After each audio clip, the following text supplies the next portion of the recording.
Our next speaker is Dan Peterson. This is our 20th anniversary of this conference. 20 years we've been doing this, and Dan has given exactly 20 talks for FairMormon. So he speaks every year. He's always our concluding speaker. We really appreciate the time and effort he's donated to us.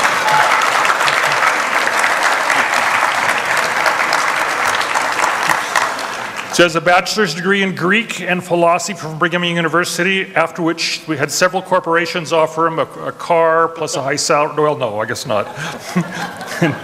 Several years study in Jerusalem and Cairo. He earned his PhD in Near Eastern Languages and Cultures in the University of California at Los Angeles, UCLA. Well, with that, I'll turn the time over to Dr. Peterson. Thank you.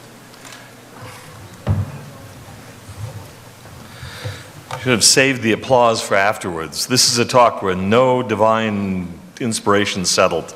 But I think I can fill the time. I wanted to mention, first of all, that I just got a note. Some of you have seen this book that we've had on display back at the interpretive table back there, but there haven't been any copies available. Well, apparently, while I'm speaking, a pallet or a couple of boxes with 59 copies are going to arrive at the bookstore. So if anybody's interested, it's going to be available there after this session. This is, it's called Name as Keyword. It's collected essays on the names in the Book of Mormon and the kind of word plays that go on if you understand the Book of Mormon was not written in English originally, but was written in Hebrew or something like it. You begin to see that, as in the Bible, you see this often where there are word plays on the names in the stories. If the name means something, and they typically do, then the story will play on that. Well, Matt Bowen, who has a degree in Hebrew Bible from Catholic University in Washington, D.C., has found similar word plays going on in the Book of Mormon with the names in the Book of Mormon. And that, from my point of view, is extraordinarily interesting and significant because it suggests that the Book of Mormon was not written in English. Because the word plays disappear in English. They don't work. But they work if you understand what the underlying Hebrew was likely to have been based on the meaning of the name. So anyway, there should be some copies out there. I can't guarantee it because I will be up here when and if they arrive. But we were told that they're on their way and they should be out there. So if anybody's interested, this is a chance to get them. Still hot from the press. So, all right, well, I'm told that it's always good procedure to start with a joke if you're giving a speech. And I looked through the notes that I threw together. I've been traveling a huge amount and even missed the first day of this conference and part of the second day. And so I just don't have many jokes. So I thought of offering myself as the joke. And so these are some things. These are some things that I've taken. Actually, my wife found them. She was delighted to find them. On the web. These are some of the ones that are kinder from critics. There are some that were just not appropriate for a family audience or for a fair gathering. And so I thought I'd offer these to sort of loosen up the audience. I don't know if any of you have missed this meeting, or this movie, but The Taper Whisperer.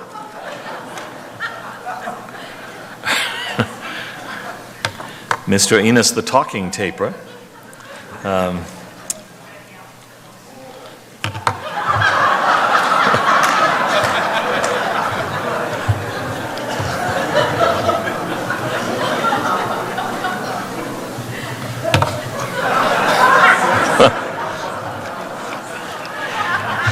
Now, there are people watching this conference. I've been watching some of their reactions already online. For example, it's said that yesterday during one speech there was an eruption of hatred from the audience toward all critics of the church. And someone said, well, that's not the only time it's happened. He remembered a time a few years ago in the FairMormon conference where I cited the name of a critic or someone who was not altogether happy with things here. And the audience immediately broke out with cries of, "Get him!" Because he was apparently here.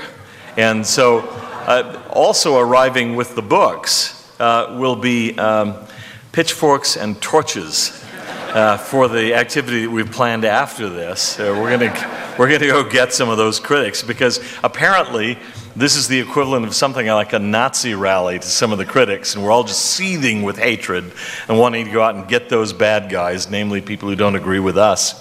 So I just can't wait to see what's said about what I have to say now. One of the church meetings that I hated most, and I'm not always a fan of meetings, church or otherwise, but one of the ones that I disliked most several years ago was an evening meeting on a weeknight devoted, it was a stake meeting, devoted to the concept of service. It was a special meeting. We all got together and listened for 2 hours to talks on service. It had been a long day, and by the time we were done, I was really tired, went home, feeling guilty, but tired. We hadn't done a thing.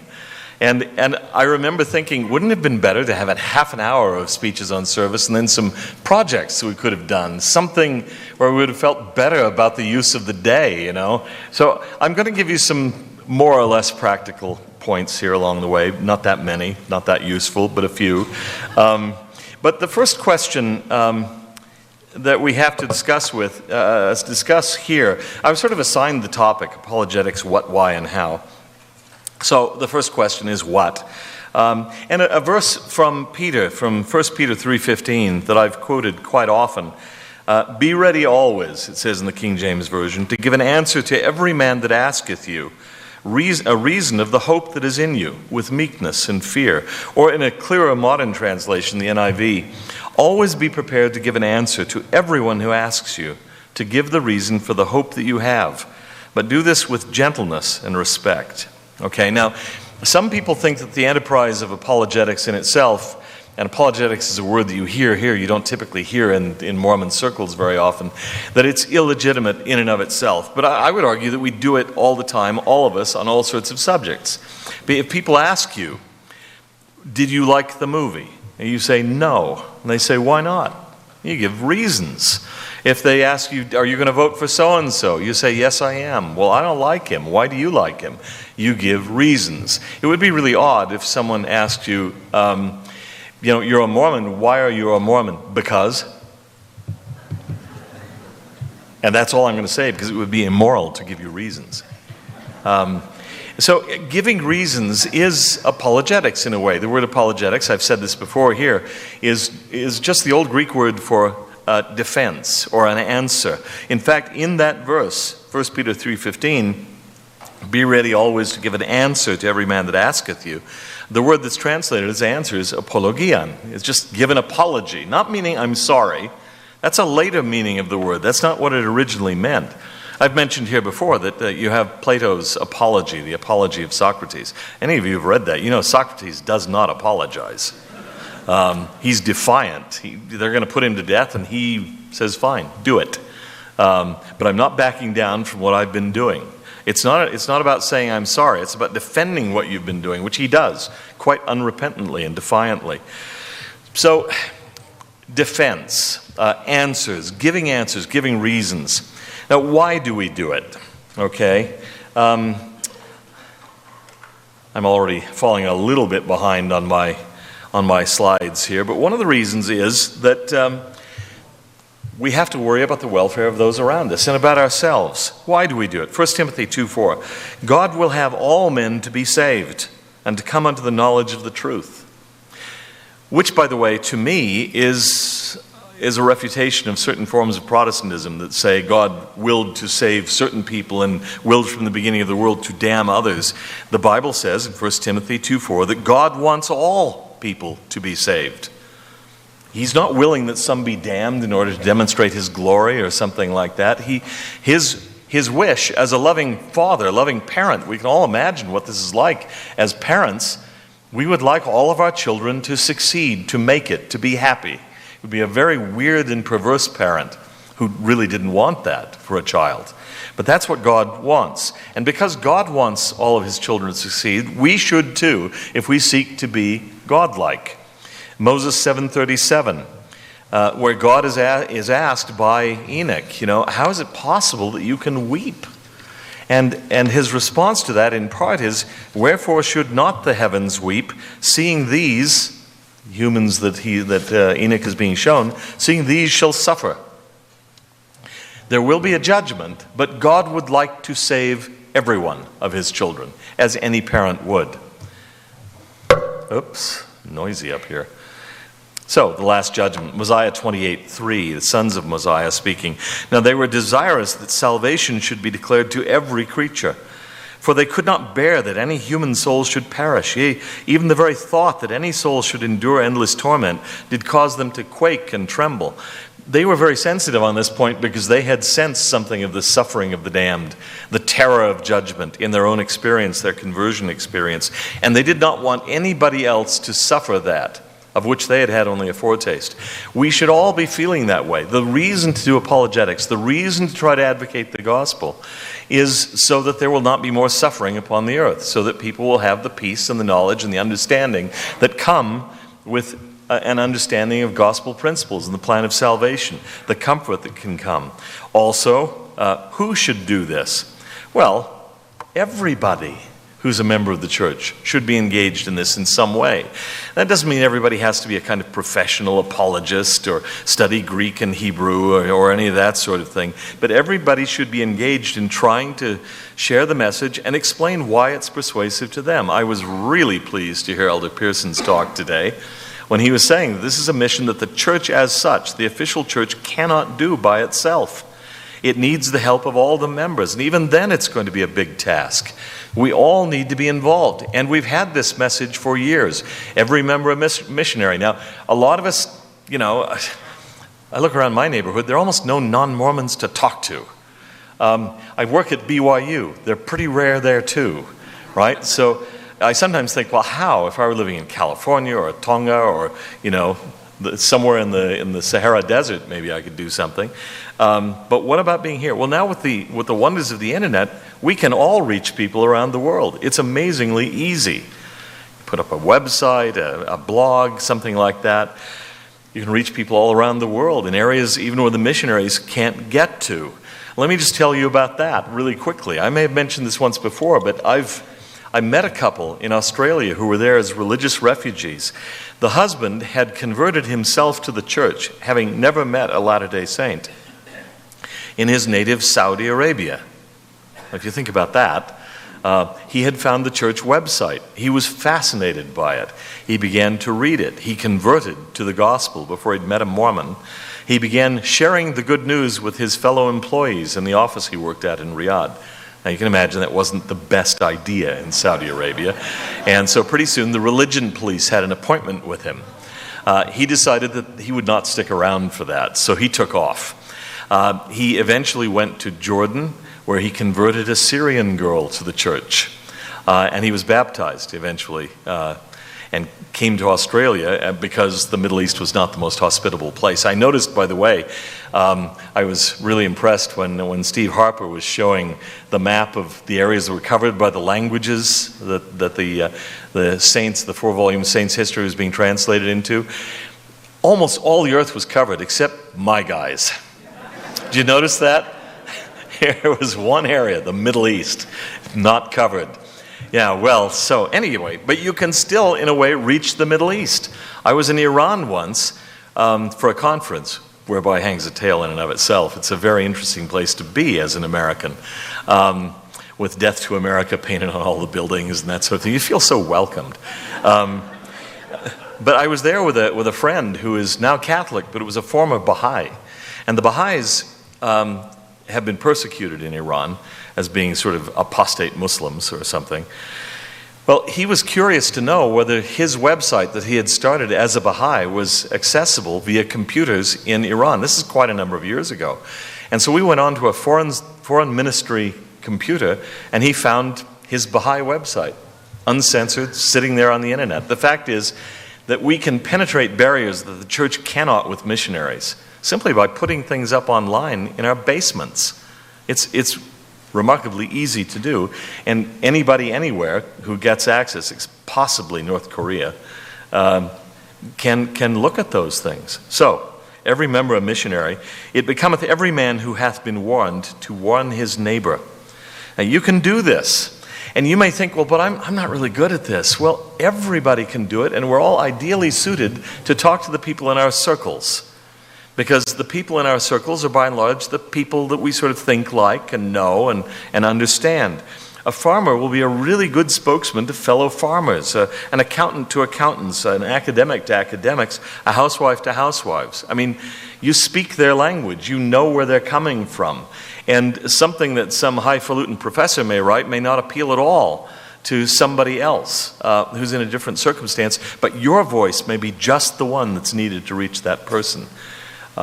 So if you think you can't do it, there are certain people that only you can reach, only you might be able to talk to. Okay, so that's important. You think of Heber C. Kimball, who was called by the prophet Joseph Smith to open the missionary work in Great Britain. Heber was terrified, if you know the story. He thought, my word, who am I to take the gospel, the message of the restoration, to the most civilized country on the planet, the most powerful country on earth, where everybody is so much more, even then in the 1830s, Americans had this sort of colonial feeling of inferiority to the Brits. I mean, if you're going to have a classy person, he's got to speak with a British accent, right? Have you noticed that in Hollywood movies, the Romans always speak with a British accent? I can assure you they didn't, actually. They were Italians. But Heber C. Kimball was terrified because he didn't think he was capable of doing it. And yet when he arrived in England, he was perfectly suited to the mission he was sent on, because England was going through the Industrial Revolution, and the people he was talking to in and around Preston, Downham, Chatburn, these were the mechanics, the people who are moving into the newly industrializing cities, who were just like Heber C. Kimball, right? I mean, if they had sent some intellectual or somebody else, probably wouldn't have had any impact at all. But Brother Kimball was perfect for that audience. There was an audience that he was perfect for, and he was sent directly to them. He found them. So how are we supposed to do this? Well, the first thing I would suggest is that we listen. It's really important to listen to where people are coming from, to understand who they are, what their concerns are, and so on. A perfect example of this, of reaching people where they are, is the speech of Paul on Mars Hill. Do you remember that, where he goes to Mars Hill and he's speaking to Athenians? Now, Paul was ideally suited, again, to take the gospel around the Mediterranean basin. The Lord chooses his instruments well. Paul was a really devout Jew, educated in the strictest sect of the Pharisees and all that sort of thing. But what else was he? He was a Roman citizen. He could go anywhere he wanted, and he was bilingual, at least. He knew Greek. He could speak Greek, and he knew the literature. And you see that perfectly well illustrated in his speech on Mars Hill. This was a case where having that intellectual background was useful. He goes up onto Mars Hill, which is shown here in an old photograph, in Acts 17, verses 22 to 31. And I'm going to quote that passage from the New American Standard Bible. Paul stood in the midst of the Areopagus, Mars Hill, and said, "Men of Athens, I observe that you are very religious in all respects. For while I was passing through and examining the objects of your worship, I also found an altar with this inscription, 'To an unknown God.'" Now, this was their way of covering their bases, that maybe there was a God they hadn't represented with a statue there. So, this is to the guy we haven't, we don't want to offend anyone by not covering all of them. "Therefore, what you worship in ignorance, that I proclaim to you." He says, I'm here on behalf of the unknown God, the God you don't know. He's not preaching to Bible believers. You can't even buy a cheap Bible in an Athenian bookstore in the first century, right?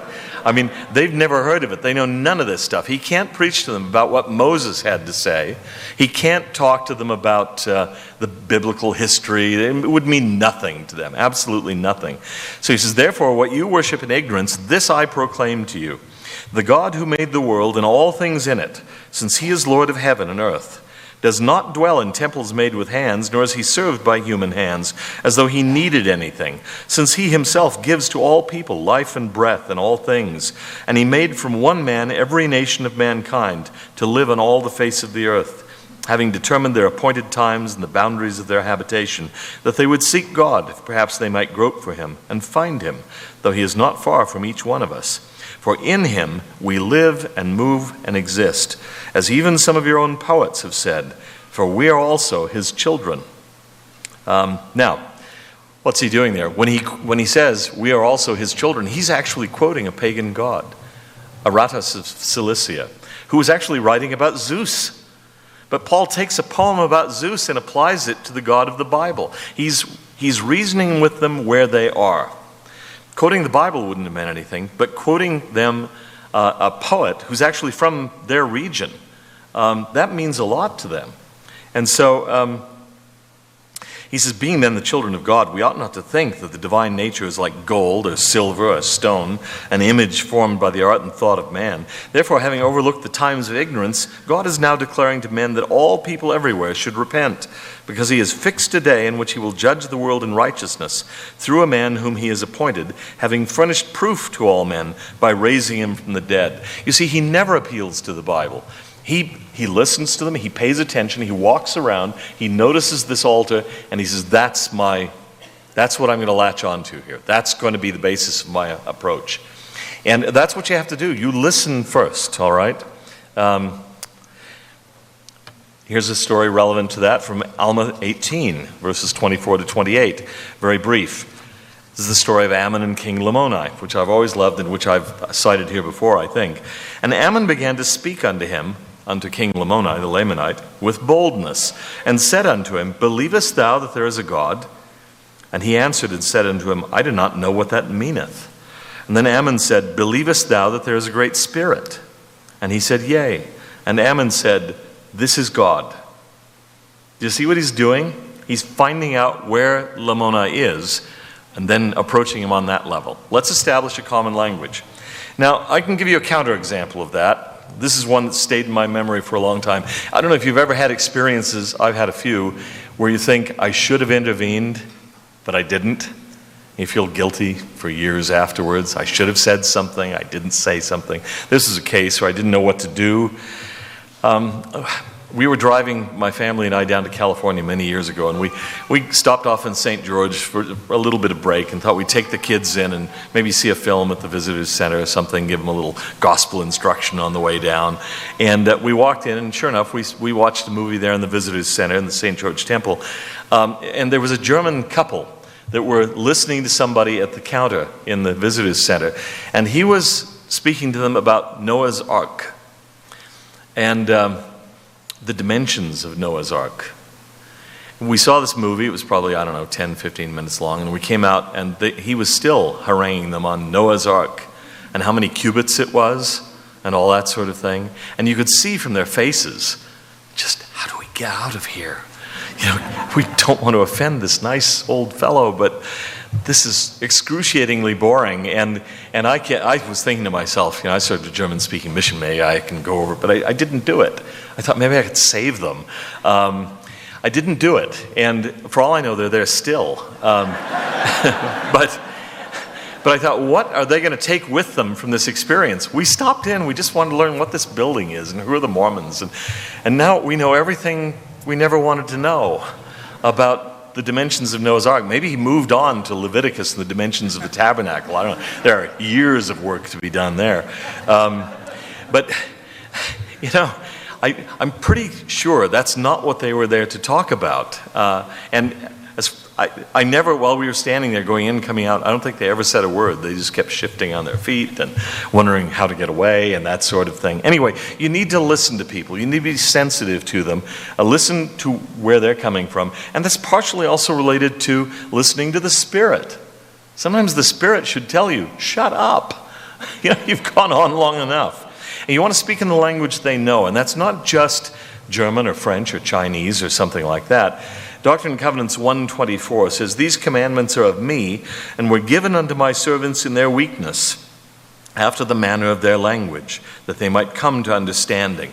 And that's what we ought to be trying to do as well. Think of Jesus and his parables. He's trying to talk to the Palestinian shepherds and workers of his time on the level that they can understand. He doesn't use abstruse theological language. He's not speaking in abstractions. He's talking about sheep and goats and sheep pens and rocks and rock carvers and all that sort of thing. This is language that ordinary people could understand. It's very concrete, and he's a wonderful model for us, and he's not the only one.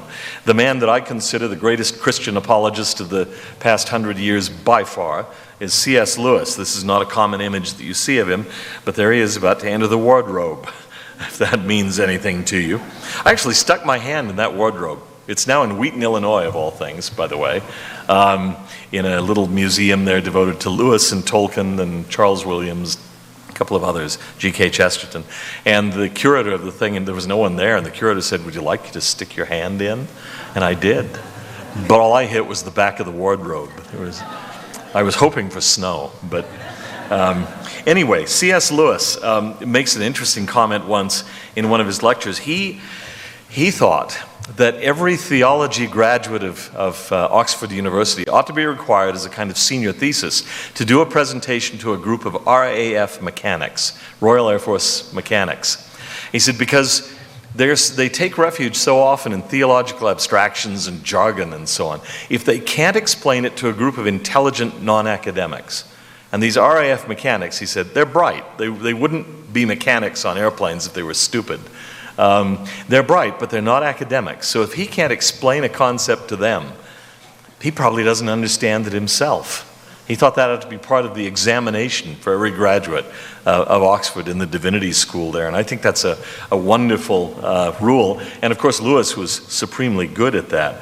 Now, one of the things that we have to know about approaching other people is that we can no longer count on certain common language. Not only because sometimes we're preaching in places, China and so on, where the Bible isn't well known, but because the biblical language that was common to many Americans 2 generations ago, 3 generations ago, they all kind of knew the stories, and they all kind of presumed the Bible to be true, even if they didn't know it, even if they just had a copy and it was kind of untouched in a shrine on their shelf. Nevertheless, they paid lip service to the Bible. You can't count on that anymore. Biblical belief, not necessarily so. So you have to, again, listen to where they're coming from. We need probably to find new language. I think the church is struggling with this right now. How do we approach people out there in an increasingly post-Christian society, even in the United States, certainly in Europe and in other places throughout the world? How do we approach them? How can we appeal to them? I would say one suggestion is the fundamental needs that humans have are the same as they always have been. We have to phrase it differently, but everybody has feelings of loneliness, wondering if his or her life has any significance, if there's any point to the whole thing. All of those questions are still out there. We just need to find different ways to approach them. Maybe, I think, we need to go back to basic intuitions. The scriptures start off with a very basic one, or don't start off, but you have this passage from the Psalms. The heavens declare the glory of God, and the firmament showeth his handiwork. The sheer sense of wonder that people have at the universe is a place where you can sometimes start, because people have this intuition. It may not be a rational argument, but it's an intuition that's powerful for many. You see a sunset and you think, this world can't be all there is, or there's got to be a point to this. This is just too beautiful. Even Carl Sagan, for example, said, gosh, science can be a source of spirituality. You know, and he said a religion that appealed to that would be the most powerful religion in the world. I happen to agree with that. I think that's true, and I think we can tell the story using some of that language, that approach, as well as just the narrowly biblical language that we can use with some audiences. Do you have a sense of wonder under the Milky Way at night? Are you amazed when you look through a microscope and you see the orderliness of certain things? Do snow crystals astonish you? I mean, where can we get you? And just if you can have an intuition that there's something going on here, that may be enough to reach certain people. Romans 1:20 in the New International Version. Since the creation of the world, God's invisible qualities, his eternal power and divine nature, have been clearly seen, being understood from what has been made, so that people are without excuse. I mean, you can all see it if you open your mind to this. All right, there are other things that we can do. We can raise troubling, thought-provoking questions. I like the phrase, we can try to create doubts about doubts. Hey, people wonder, is my worldview totally adequate? Do I have it down? I've told the story before, I think, but my father was not a member of the church. As I was growing up, I baptized him on the night that I was set apart as a missionary. It was the high point of my mission as far as baptisms went. But I remember him telling me that one of the turning points for him was when he began reading some books by Hugh Nibley. I had come under the spell of Hugh Nibley already in high school, and he began reading these things, and he'd been around the church for a long time. He'd married a kind of Mormon and my mother, and he said one day it just suddenly occurred to him, could this possibly be true? I mean, he'd never really thought of that before, but it began to present itself as a real possibility, and then the rest was history after that. Another thing, can we provide hope? I'll tell you, I've had experiences, many of you have, with losing loved ones, sometimes unexpectedly, sometimes very painfully. And at moments like that, the gospel offers very real hope. If we find out that people need that kind of hope, I don't want us to be ghoulish or vulturish, or that sort of thing, but we can sometimes speak to them at those times and offer the comfort that we know the gospel can offer. Christ brings peace, and if we can share that with people, they will listen. They may not have been Christians before that or have seriously thought about anything, but most people, when they hit those moments, when something terrible has happened to them and taken them out of their neat life plan and so on, most people are open to at least thinking about something. Of course, in our society, the society specializes in sort of keeping us busy. I like the line from T.S. Eliot's Four Quartets about how we're distracted from distraction by distraction. We're so busy running around that we try not to take time to think. That's why you want to get them out there occasionally under the Milky Way or at a sunset or looking over the ocean and the expanse of the sea, just to think. So you have to reach them when they're ready. They may not always be ready. And then you have to listen and realize this is not the time. Some other time may be. When should we do it? We're told to be ready always. In that passage from 1 Peter that I quoted. So when? Always. You don't do it always, but you should be ready always. You should always be listening for when the time is right.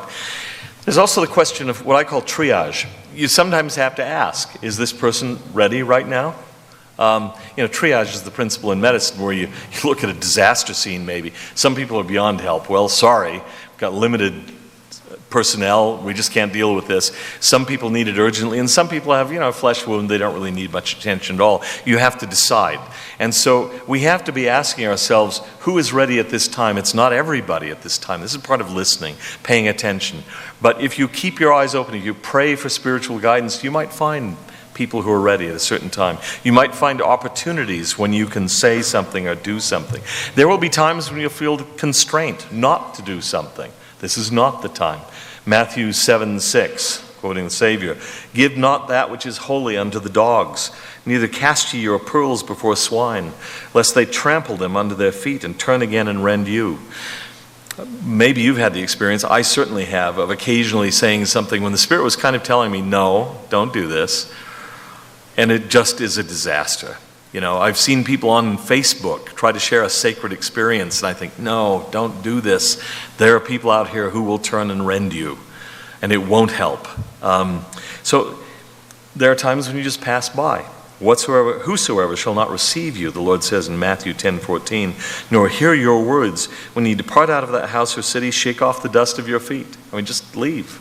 It's not the right time, the right place. It may be later on. You don't know. Avoid the spirit of contention. When it starts getting bad, you know it's the wrong time.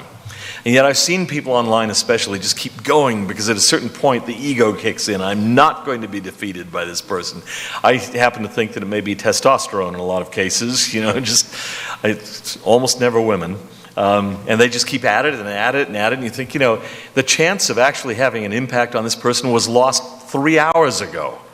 This has just turned ugly. There is no point.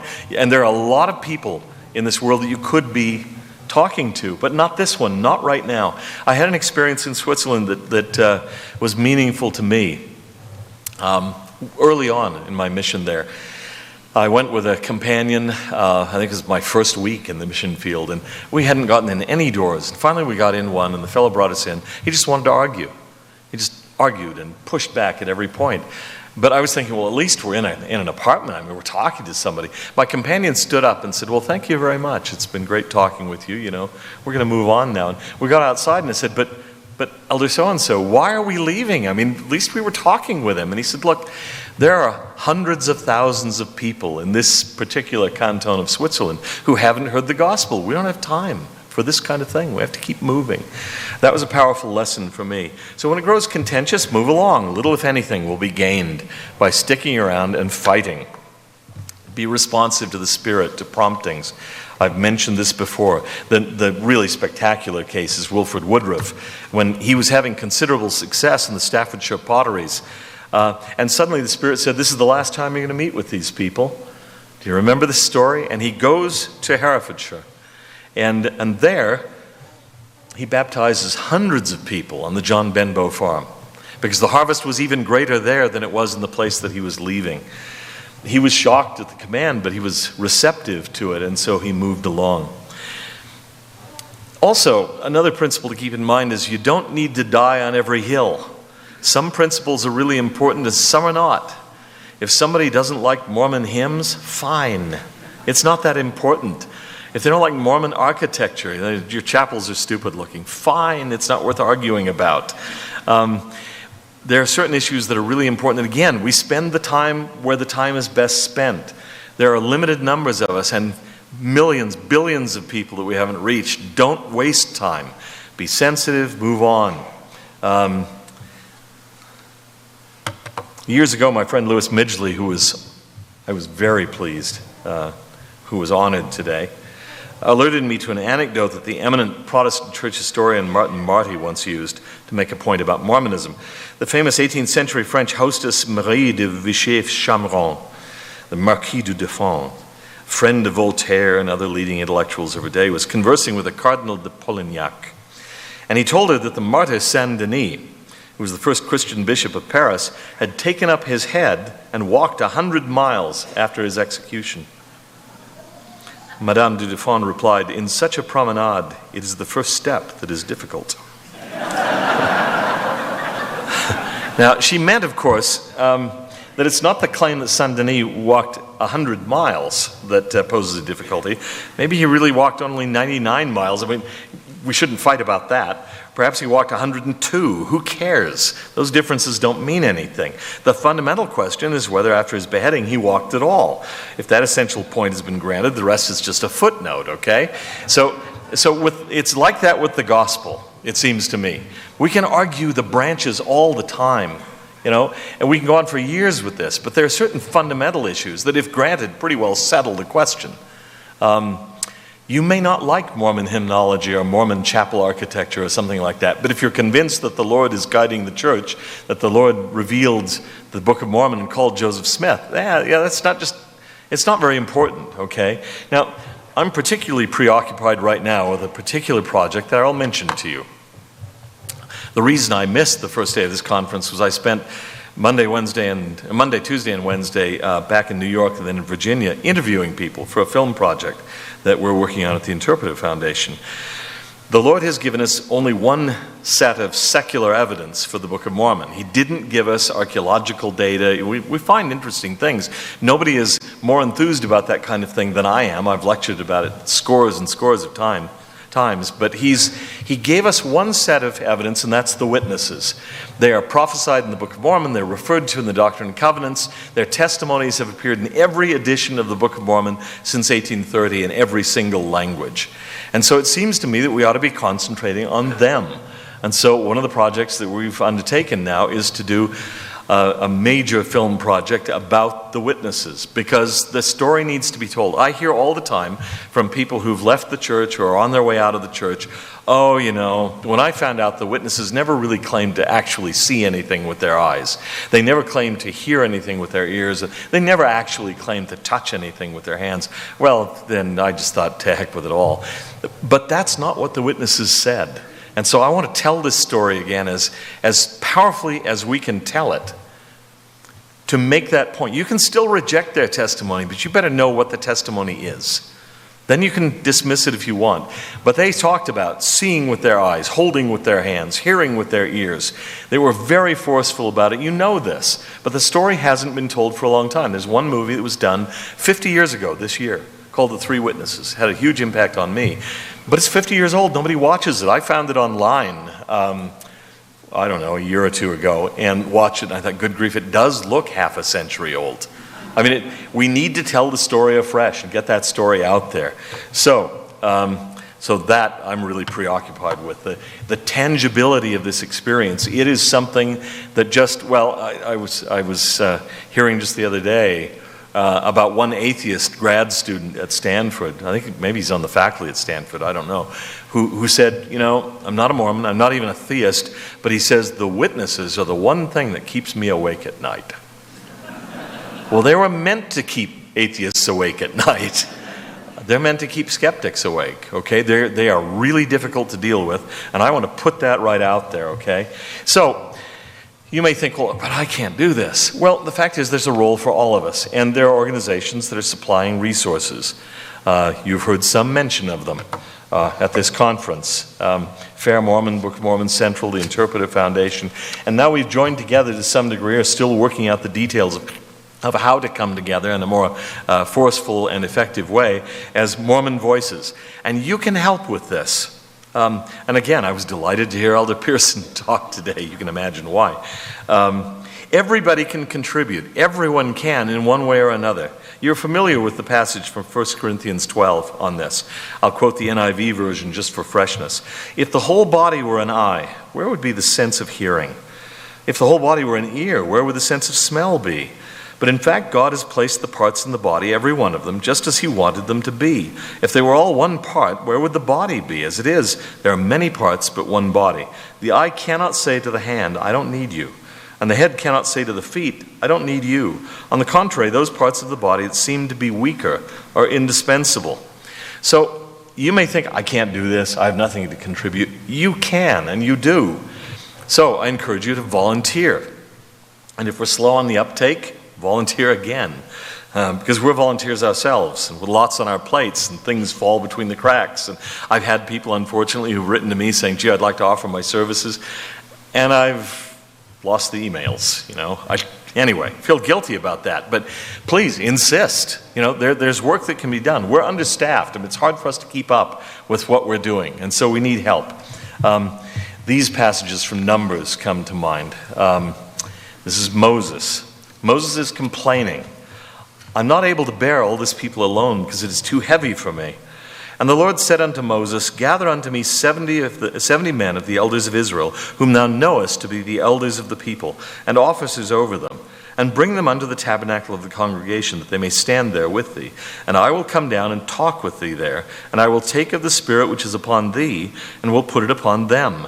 And they shall bear the burden of the people with thee, that thou bear it not thyself alone. And Moses went out and told the people the words of the Lord, and gathered the 70 men of the elders of the people, and set them round about the tabernacle. And the Lord came down in a cloud, and spake unto him, and took of the Spirit that was upon him, and gave it unto the 70 elders. And it came to pass that when the Spirit rested upon them, they prophesied, and did not cease.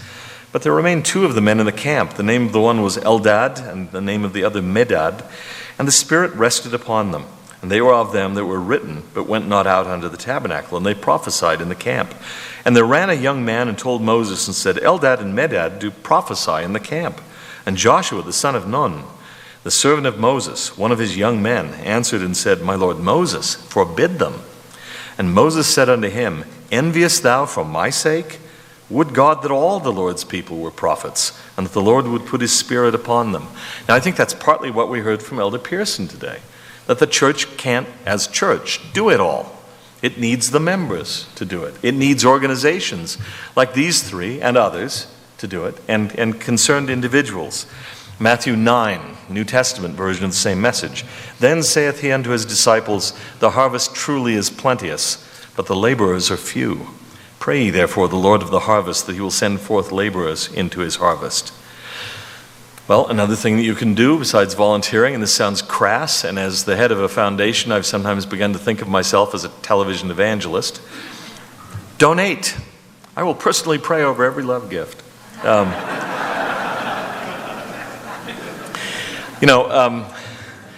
have a critic, I refer to him as my malevolent stalker, who has been following me for 15 years, manufacturing stories about me. And among the things he says about me is that I take in a 7-figure apologetic salary from the church. I love the thought of it.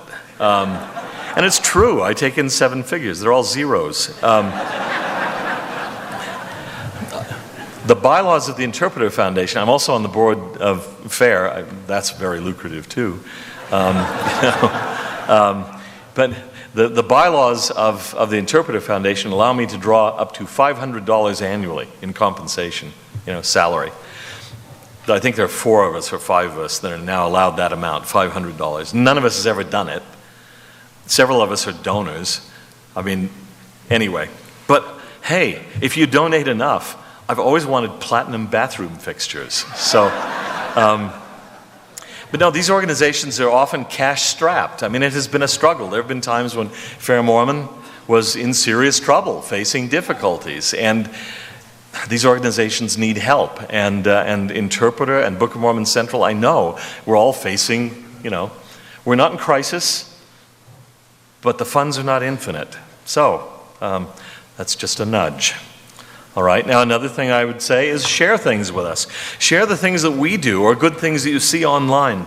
Share Mormon Moments. This isn't all about the 3 organizations I've just mentioned. The church is putting out videos to be shared on blogs, online, on Facebook, with friends, shared with your family members and so on. There's good stuff. Book of Mormon Central materials that you can share, interpreter articles, things from this conference. Help people to know that there are answers. Quite often the feeling that people have is that they're alone. That if they are hit with a dilemma, with a problem, with a challenge to their faith, they just think, crazily or not, that there's just nobody else who's ever dealt with this. But quite often there is somebody who's dealt with it. There are good materials available. But we don't get the word out. Right? People don't hear about these things. They haven't heard of these organizations. They don't know that resources are available. People need to tell them, and we can't do all the telling. It has to be word of mouth in many cases. When you go back to your wards, if there's somebody who's struggling, say, I think I know of something that might be helpful to you. Talk about these things. Tell them. Also, write yourself. Share your testimony. Do whatever you can.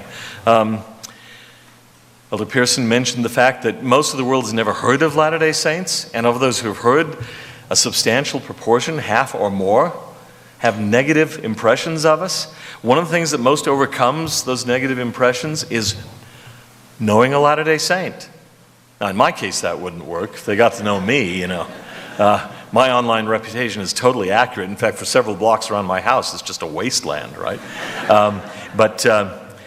But for most Latter-day Saints, if you get to know them, they're actually decent people. They're normal. They're not weird. Well, anyway, every word has some of those too. But it helps if they get to know us. It helps, he said, the personal touch. He put something up online about your own experience. You don't have to preach. Just tell about your life. Just let people know what it's like to be a Latter-day Saint. Share your testimony in whatever way you can. Get to know people. Be open and forthright with them. You can even bring up the church in conversation. Just say, I'm going off to Utah. People will often ask, really, Utah? You have connections in Utah? I have family there. Are you a Mormon? And then off you go.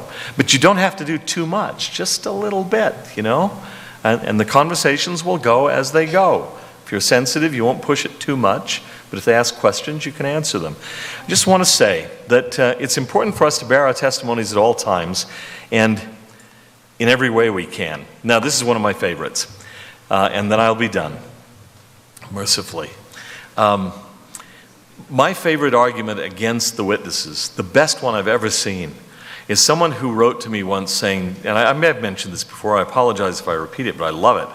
He said, David Whitmer, who was the last surviving one of the witnesses, only kept telling the story that he did because he knew that if he spilled the beans, Brigham Young would have him rubbed out.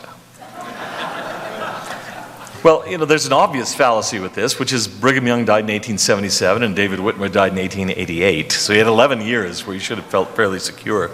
But he went on telling the story. But here's the real clincher. When David Whitmer died, look at his tomb, the tomb marker, Whitmer, David Whitmer there on the right side. And then it says, what does it say? The record of the Jews and the record of the Nephites are one. Truth is eternal. Okay? David Whitmer wanted to bear his testimony beyond the grave. And he's doing it in many ways, but including that tombstone. Now I say, after 1888, when David Whitmer is dead, he really should be feeling secure from Brigham Young. He didn't have to do this. He could have left a note saying, by the way, it was all made up, it was all a lie. But he doesn't do that. But he wanted to bear his testimony as widely as he could, and he did. And he's a model for us in that regard. And so you can help out in this cause in so many ways. The missionary fund, all those sorts of things. But also by volunteering, by donating to these organizations, by writing. If you feel like writing something for one of our groups, for Interpreter, for example. I don't control the peer review process. They once rejected the man that I home taught.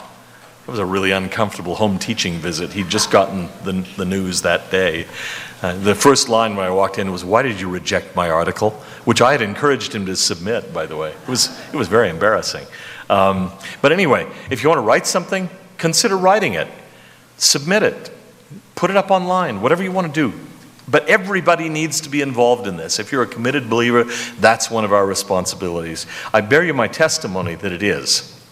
And that there are ways for us to do it now that never existed for our ancestors. If you lived in the mountain valleys of Utah, you couldn't reach the people in Nepal, but you can now. You can reach people all around the world. It's an exciting time in that regard. The internet has been used extensively against Mormonism, against the Latter-day Saints, but it doesn't have to be that way. We can turn the tide. We have the capacity, and most of us the dedication. We can do it. I bear you that testimony in the name of Jesus Christ. Amen.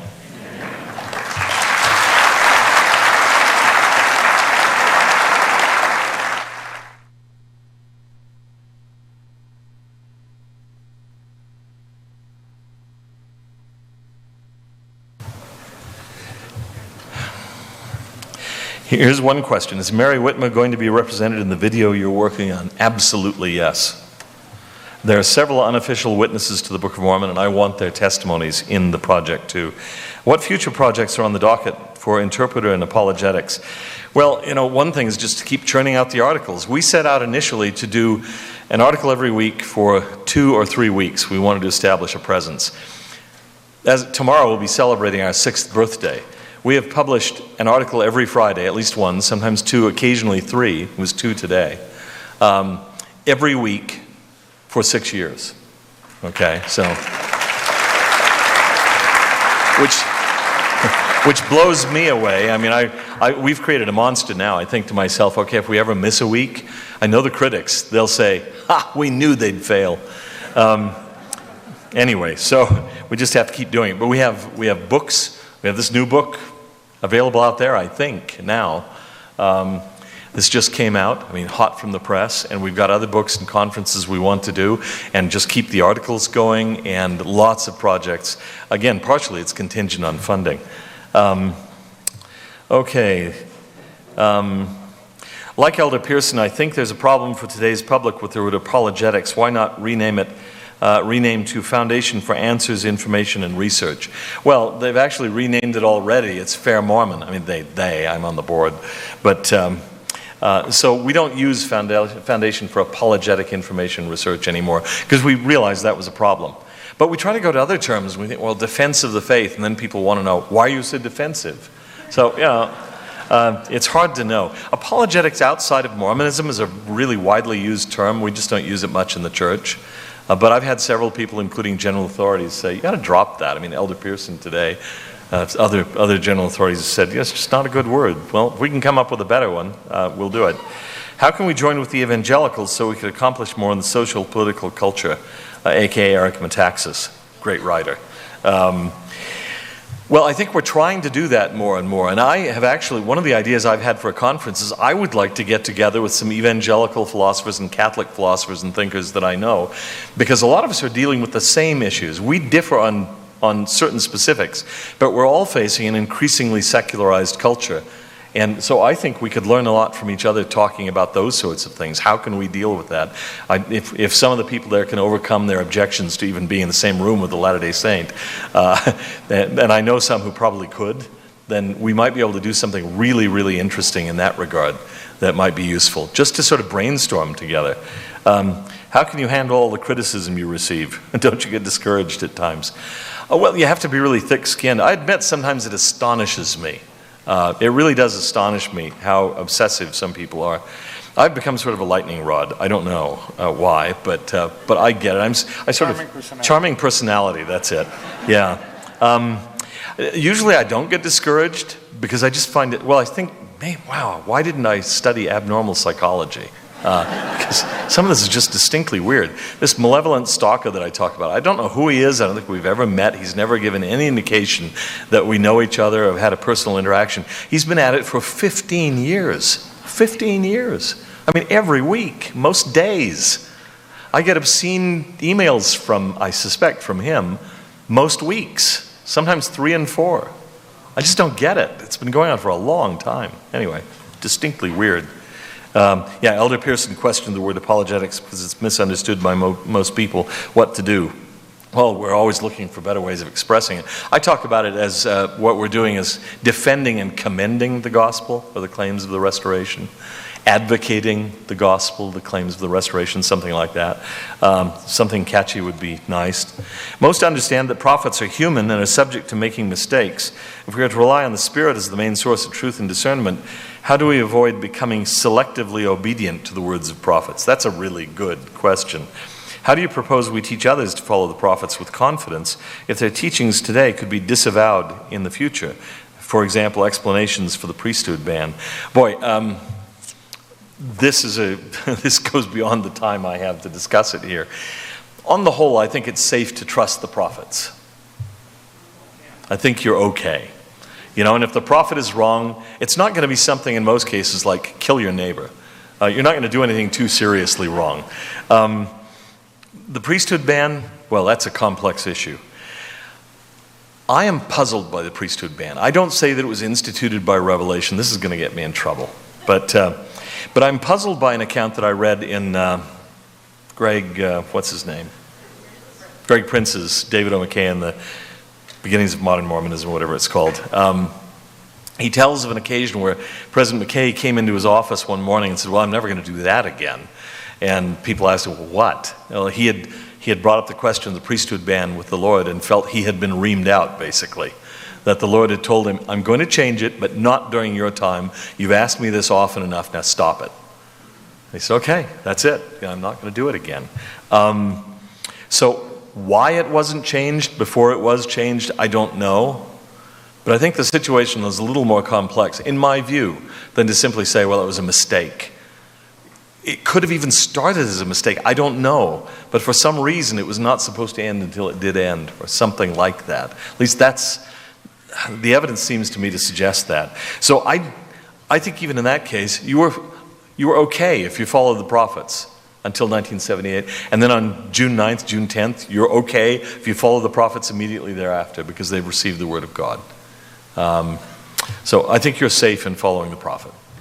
I learned that in primary. So, rightfully so, you invited us to preach, promote, and defend the faith. How can we avoid bad apologetics? I've come across popular LDS blogs that seek to do good, but that are criticized by more scholarly members. Just how informed and learned does one need to be to engage in good apologetics? Well, there is no easy answer to that one. I'd say you just try not to go beyond what you know. Your speculations are not going to do the church much good. It's better not to put out bad apologetics. It's better to be silent than to put out bad arguments that can be shot down. Be really careful about that, and be careful in the things that you pass on. There are some theories out there that are circulating that I just think they're not going to last, and people who depend on them, I won't name them, but people who depend on them will eventually find out that they're wrong. And then what I worry about is what will happen to their testimonies when they base their testimonies too much on a theory that turns out to be false and unjustifiable. So there's not a neat rule on that. That's another one I could go on. Check to see if there's an article on Interpreter first. Yeah, check. That's a good suggestion. Check to see if this author has written for Interpreter. If he or she has, it's okay. If not, wouldn't touch him with a 10-foot pole. And that's not serious. Please don't report that as a serious suggestion. Anyway, well, thank you very much, and thank you everybody for coming to this conference. I have brownies for you and a gift certificate for the bookstore for Dad. Wonderful. Thank you.